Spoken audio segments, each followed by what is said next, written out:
I want you to know you're the only person I feel like I would do this for, and ampersand will probably show up in the video. Hi, baby. Okay, we're doing a seed reveal once Kitten gets up. There we go. Okay, so I ordered a bunch of seeds because this is the kind of person I am. So here is my pound of seed garlic, and I've been researching where to put this.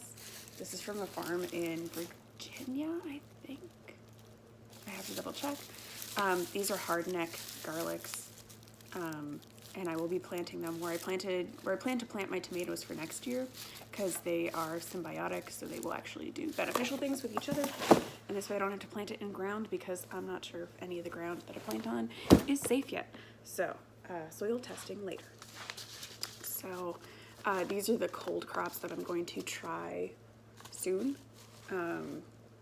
probably today, because these are all frost hardy. I've never planted this late, so we'll see how that goes. So I got this dandelion Italian rosso, which is like something that I always like when you get those artisanal salad mixes. So I wanted to try growing it. I got radish seeds. These are like the most basic of radishes, because I honestly have never eaten a huge amount of radishes, so I wanted to give myself an opportunity to try new things. Golden beets. These are supposed to be like the easiest things to grow. I've never grown beets from seed before. We'll see how that goes. And then I got Scotch, blue curled Scotch. Sounds like whiskey. Kale. And they also gave me free purple Russian red or Ragged Jack kale. So I'm going to try growing these. We've discovered that Josh and I really like kale chips. We make them at home.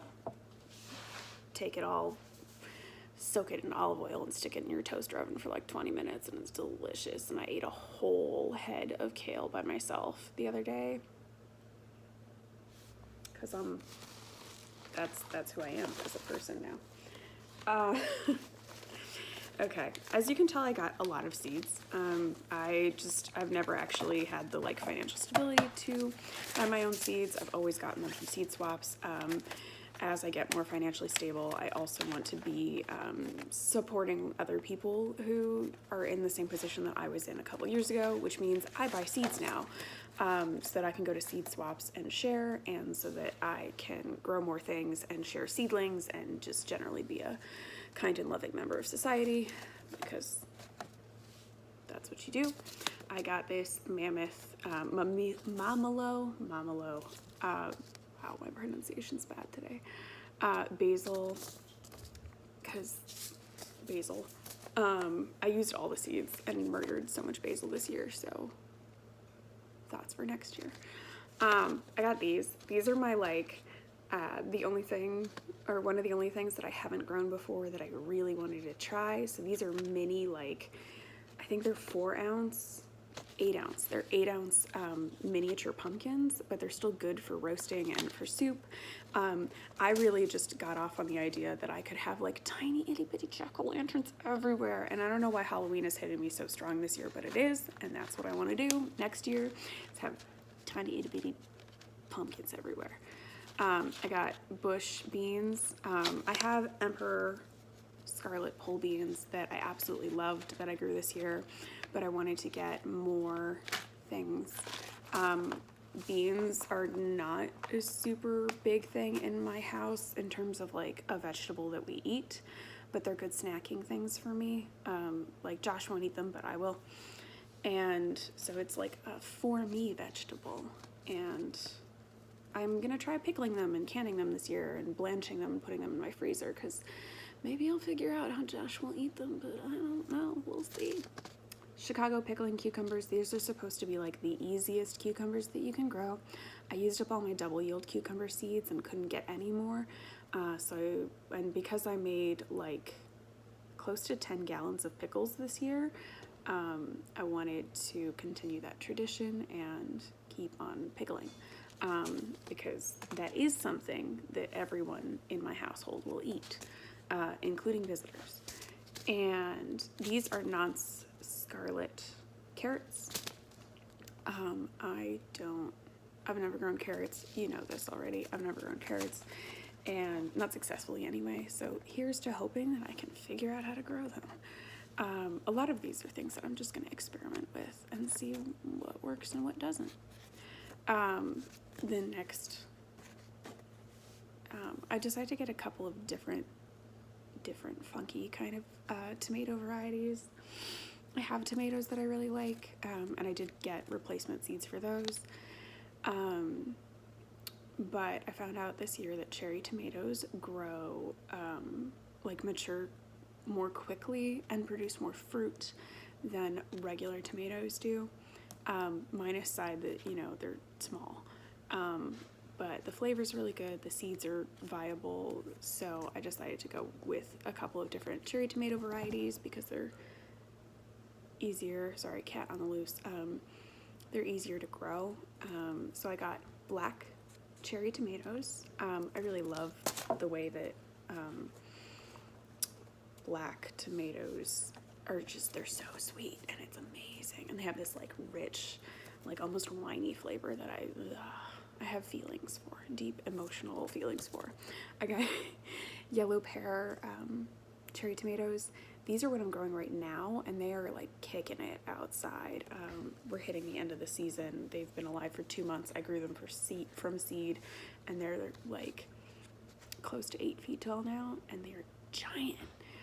And they're producing a bunch of fruit, and I don't know if they'll ripen in time, but I'm super pleased with what I have gotten from them.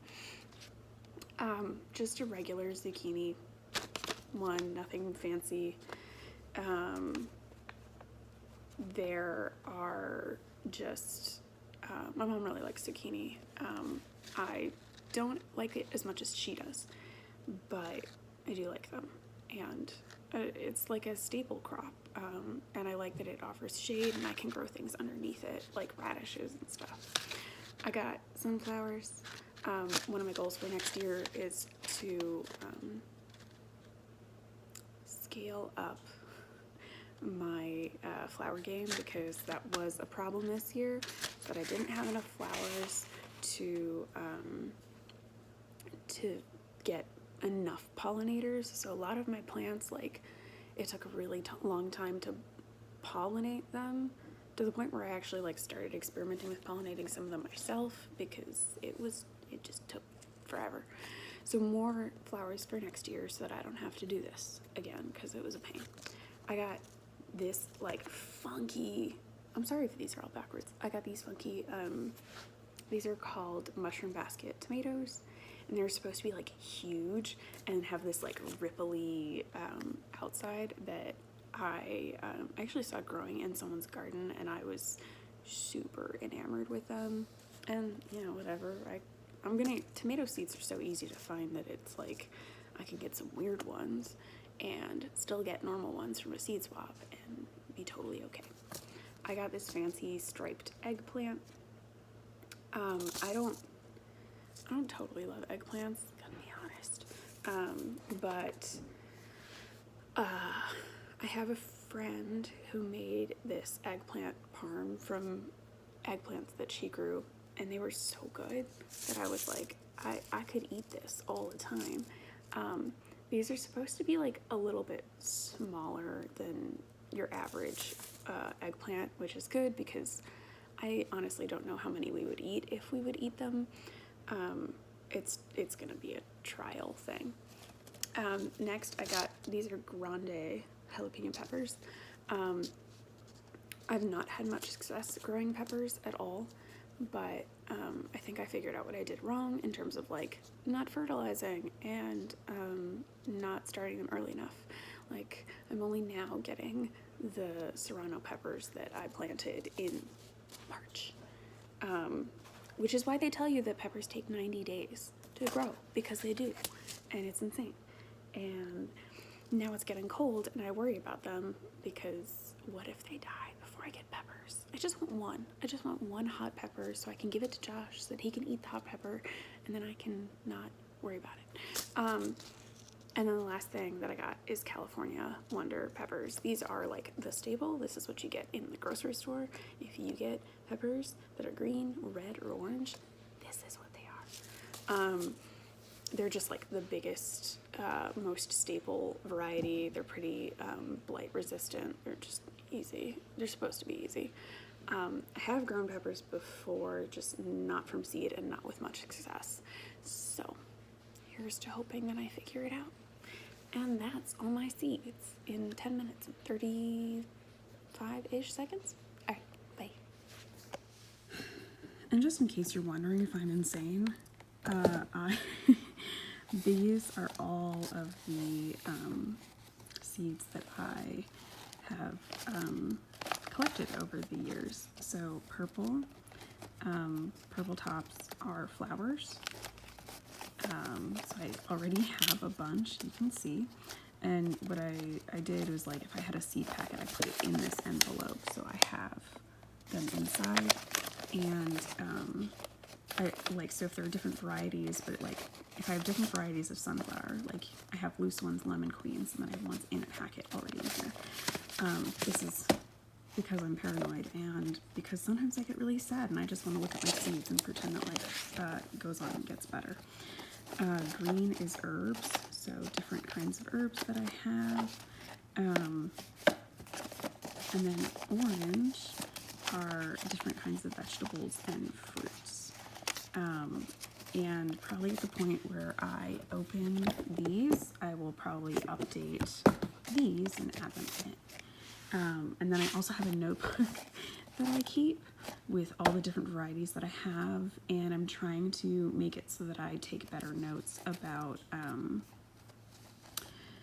what's working, what doesn't, when I planted something that did work, when I started getting flowers, when I started harvesting, that kind of stuff. I'm trying to be a little bit better about keeping notes, but I'm not perfect and I don't keep really great notes, so no judgment. Everything you're doing is great.